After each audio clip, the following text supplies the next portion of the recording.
여러분 안녕, 무역 언니예요. 오늘은 무역 용어에 대해서 한번 알아보기로 해요. 병원에서 의사들이 쓰는 용어들을 들으면 굉장히 낯설고 생소하죠. 마찬가지로 무역 현장에서 쓰는 용어들도 전문 용어를 쓰게 되는데요. 얼마 전에 한 드라마에서 주인공이 무역 용어를 잘 몰라서 굉장히 고전하던 것이 기억이 납니다. 우리가 물건을 사고 파는 상거래에서 사는 사람, 파는 사람을 어떻게 부르는지 고유한 명칭에 대해서 알아둘 필요가 있는데요. 통상적으로 상거래에서 파는 사람을 매도인, 사는 사람을 매수인이라고 많이 부르죠. 그런데 그런 매도인, 매수인이라는 단어는 우리 일상생활에서 많이 쓰는 용어가 아니기 때문에 와닿지 않고요. 헷갈리기도 합니다. 그래서 최근에는 무역거래에서도 사는 사람, 파는 사람을 매도인, 매수인이라는 단어보다는 수출자, 수입자라는 단어로 더 많이 부르기도 합니다. 그런데 국제 무역거래는 수출자, 수입자와 같은 한글 용어가 아니라 통상적으로 영어 표현으로 쓰기 때문에 수출자, 수입자를 영어로 어떻게 표기하는지 알아둘 필요가 있는 거죠. 보통 수출자를 seller, supplier,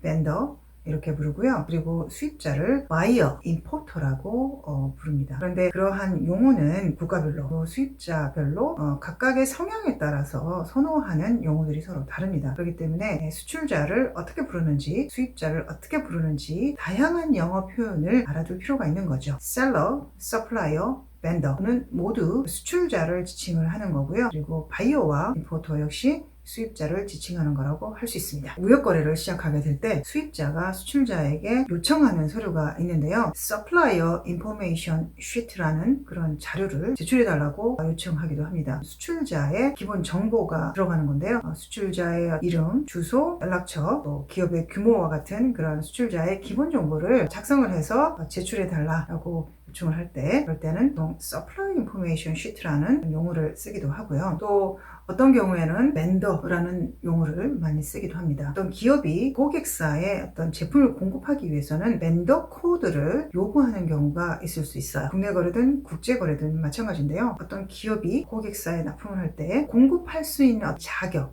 그 자격이 부여된다라는 의미에서 벤더 코드가 부여되기도 하는데요. 그렇기 때문에 벤더 코드가 있다라는 것은 굉장히 기업 거래에서 중요한 의미가 있다고 할 수 있어요. 수입자가 발행하는 주문서에 벤더 코드라는 표기가 들어가게 되는데요. 그다음 그 벤더 코드는 수출하는 기업, 수출자의 고유한 번호라고 할 수 있겠습니다. 우리가 국제 무역 거래를 할 때 나를 어떻게 지칭하는지 정확하게 영어 표현을 알 필요가 있고요. 그리고 상대방을 어떻게 표현하는지 그 영어 표현을 정확하게 이해하고 있어야 우리가 상거래를 하는 데 있어서 좀 헷갈리지가 않고요. 커뮤니케이션이 명확하고 원활하게 전달됐다고 말할 수 있겠습니다. 그러니까 기본적으로 나를 어떻게 부르는지, 상대방을 어떻게 부르는지 정확하게 알고 활용해야 되겠죠? 자, 그러면 여러분 다음 무역 이야기로 다시 만나요. 안녕.